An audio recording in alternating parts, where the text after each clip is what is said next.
All right, folks, welcome back. I'm Jake Ellenbogen, coming to you from my new hotel that I moved to. So we're still in downtown LA. We'll be here until Wednesday afternoon. I'll be flying back to New York to spend Thanksgiving with my family.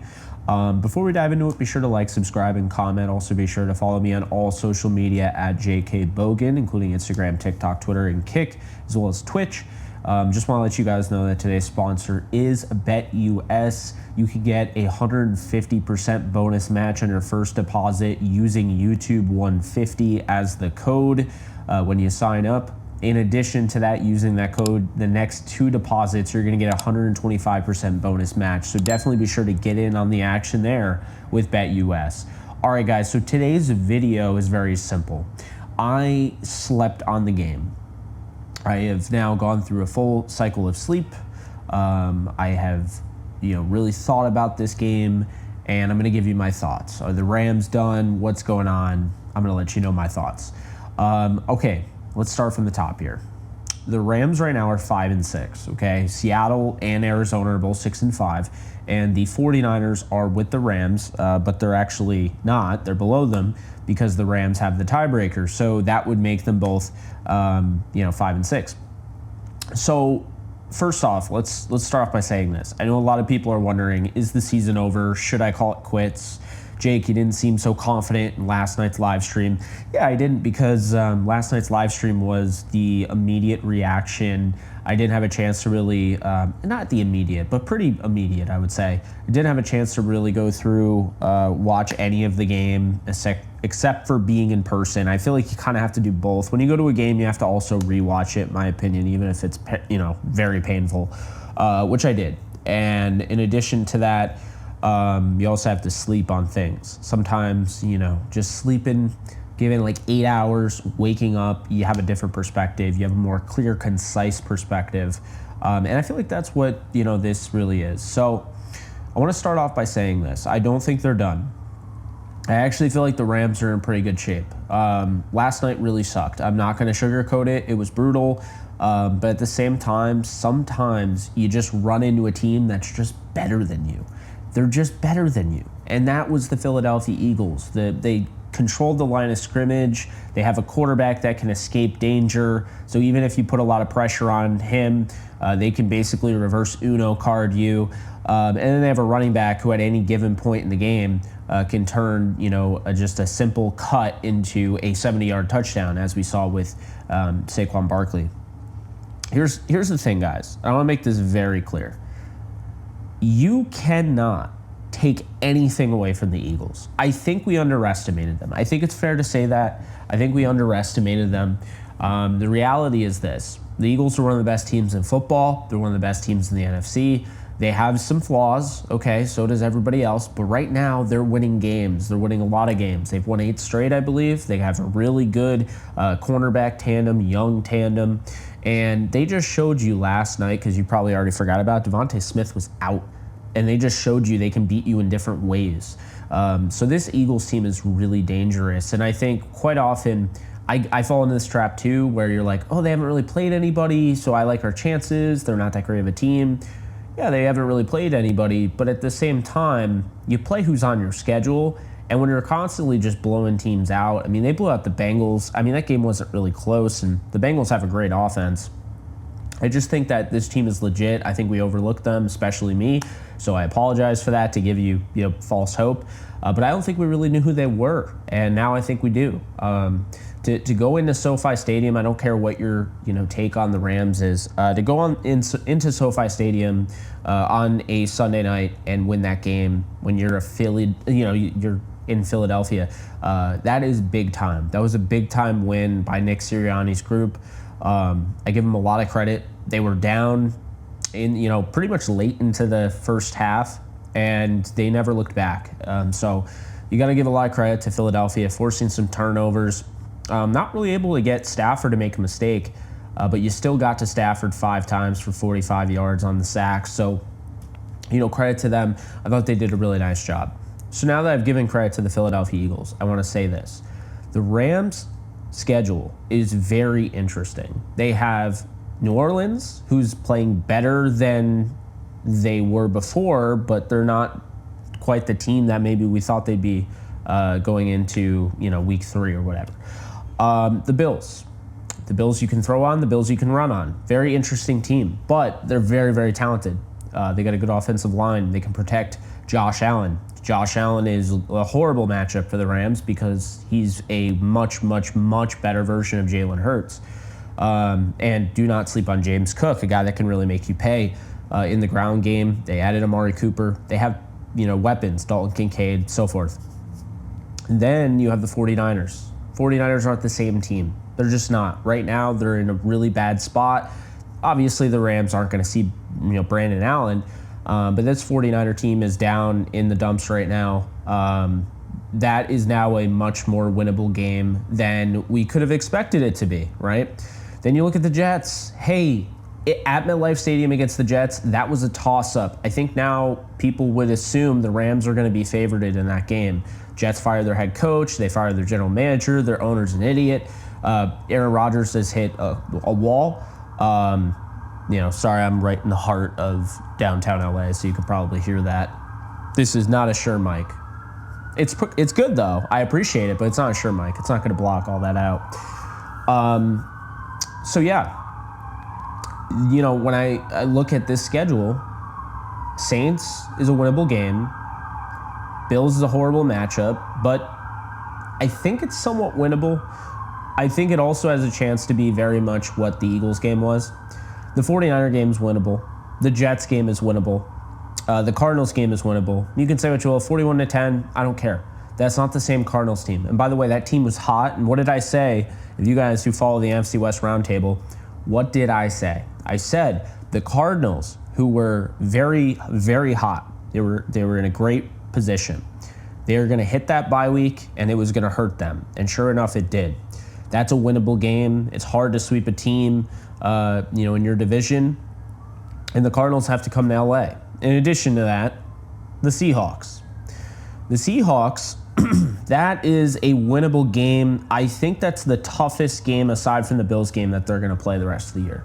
When it comes to this Rams team, they can make the playoffs. Their season's not over, but it's going to be hard for them to go to the Super Bowl. And I understand that might not be what people want to hear. I just wanted to be honest. I think some people will be surprised I'm even this high on them to begin with. But I don't see this being a Super Bowl team, not right now, because I think they're going to run into the Eagles or they're going to run into the Lions, and it's going to be a problem. The ability to run the ball like that is a huge problem. The Rams defense is not equipped for that, as we saw with Saquon Barkley. And I don't think that's an overreaction. I think this is a schematical thing. I think a lot of teams went with the safety linebacker tandem, with kind of the quicker, guys, the athleticism, but not as much bulk. And because you don't have that bulk at linebacker, these guys can get run over. I do believe that's a thing. Another big reason, okay, a real big thing that I have here is that Matthew Stafford is not mobile. And it really, what we saw, it was on full display as well as he played last night, because he had 100 and something passer rating, right? 103.4, I believe. As well as he played last night, you could see without the mobility, games like this, you can't win. Or if you do, you have to have the other team make a mistake. It puts them in a hard position. Really, what I learned from last night, and maybe some people already knew, but I needed to see it for myself in person. The Rams are not a terrible team. They got boat raced by a team that's just better than them. But they got boat raced because of the snowball effect. Because with 2 minutes to go, you have Saquon Barkley run for 70-yard touchdown. At that point, it puts the game, makes it look like more of a blowout than it was. In addition to that, there's an interesting call with the touchdown to A.J. Brown. I thought he fumbled it, whatever. But there were moments there. You hold that Eagles team 2 of 5 in the red zone. There are some things to take away from this game. They got pressure. Jalen Hurts made him pay. You're not going to face another Saquon Barkley until the playoffs if you face Saquon Barkley. Christian McCaffrey's not healthy. Alvin Kamara is great, but he's not Saquon Barkley. and Derek Carr can't run like, Jalen Hurts. The Bills, I love James Cook. I think he's one of the best and most underrated running backs in the league. He's not Saquon Barkley. Neither is Breece Hall, although a very good player. Neither is Christian McCaffrey right now. Again, just banged up. Cardinals, right? James Conner, he can be a problem because this is what I'm talking about with the smaller linebackers, guys getting to the second level with that power. James Conner can do that. Seahawks, Kenneth Walker, really good back, not Saquon. So this is where I'm at. The Rams can get to the playoffs. I think they're going to, at the very least, I think they're going 9-8 at the very least. I think they're likely going 10-7. I think they're going to lose that Bills game, but they're going to win every game except for that. That's not really a crazy ask. This is not a crazy schedule, okay? Division games will be close for the most part. The Niners aren't the Niners that you and I were thinking they would be at this point in the season. Neither are the Jets. The Saints, right? So this is doable. This isn't necessarily because I think the Rams are really, really good. This is just a winnable schedule. With that said, okay, the Rams, the biggest issue they have, and I was kind of already explaining it, they don't have a quarterback that's mobile. They don't have a running back that can hit the home run. They really need to rely on the defense to make stops and get turnovers and create more offensive possessions. If they don't get any of that, there are only a few ways the Rams can win games, and that's one of them. So it makes the margin for error slimmer, which means my faith in them winning games against the Lions team right now or an Eagles team. I got to give credit where credit's due. I may not like the Lions, but it's going to be hard to beat that team with Jahmyr Gibbs and David Montgomery. And, I know they already played them, but they got better over the course of the year. I do have to give them credit there. So I do think that the Rams right now are in a really tough position, and we're going to see if they can get out of this. We are. But at the same time, and the tough position is this game. But the reality is I think they're in a good position. And the reason I say that is because I think they have an easier schedule, and I think they have a lot going for them. I think there were a lot of good things to take away from this last run, okay? They've won, 4 of the last 6 games. I think that they've shown resilience since the bye week. They're still a young team. They still have growing pains. Eagles were much better. We found out.